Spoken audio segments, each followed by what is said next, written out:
Ha arribat final d'any i no tens ni idea on han anat a parar tots els teus diners? Tranquil, no ets l'únic, però és el moment perfecte per començar a ordenar-ho.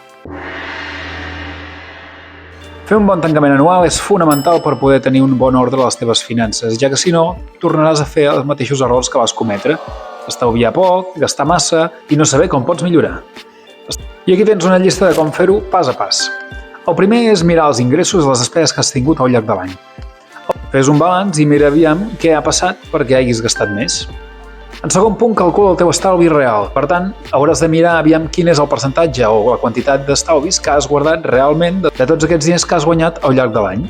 Tercer punt, hauràs de mirar els objectius, a veure si n'has complert algun o si directament no te n'havies apuntat cap. I finalment, planifica el teu proper any.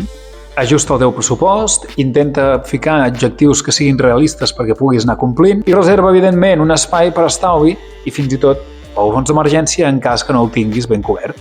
Fer aquest tancament et donarà un control real i clar de com vas i cap on aniràs l'any que ve. Així que no esperis més, agafa't un moment, seu amb tranquil·litat i comença a fer números per poder començar l'any amb molt millor del que l'has acabat.